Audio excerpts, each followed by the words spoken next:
Corona সংক্রমণ মোকাবেলায় হাসপাতালগুলোতে পর্যাপ্ত ব্যবস্থা রাখা হয়েছে বলে জানিয়েছে সরকার। করোনার নতুন ধরনটি অমিক্রনের সাব ভ্যারিয়েন্ট হওয়ায় দ্রুত ছড়িয়ে পড়তে পারে, তাই মাস্ক পরা ও ঘন ঘন হাত ধোয়ার মতো স্বাস্থ্যবিধি কঠোরভাবে মানার তাগিদ বিশেষজ্ঞদের। পাশাপাশি জ্বর, ঠান্ডা, কাশি ও শ্বাসকষ্ট হলে অবহেলা না করে ডাক্তারের কাছে যাওয়ার পরামর্শ দেন তারা।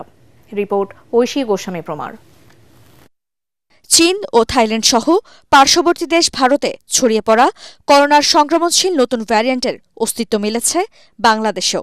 তাই হাসপাতালগুলোতে আবারও করোনা পরীক্ষা চালুর সিদ্ধান্ত নিয়েছে স্বাস্থ্য অধিদপ্তর।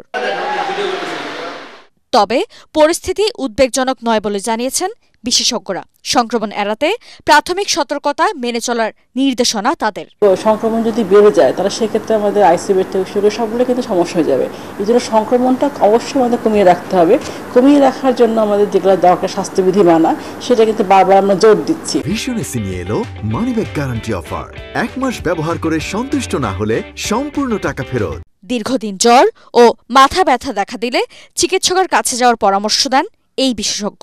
যদি মনে করে তার লুজ মোশন হচ্ছে অথবা ঠান্ডা, কাশি, জ্বর, সর্দি থাকতেই পারে, এখন সে জানবে না তাকে কোভিড নাকি ডেঙ্গু নাকি অন্য কোনো সিজনাল ফ্লু, সেক্ষেত্রে চিকিৎসকের শরণাপন্ন হবে। চিকিৎসকের নির্ধারণ করে দিবে তার কি আসলেও এখন টেস্ট করা দরকার আছে কিনা। হাসপাতালগুলোতে আপাতত সীমিত পরিসরে আবারও করোনা পরীক্ষা করা হলেও সংক্রমণ মোকাবেলায় সব ধরনের প্রস্তুতি নিচ্ছে সরকার।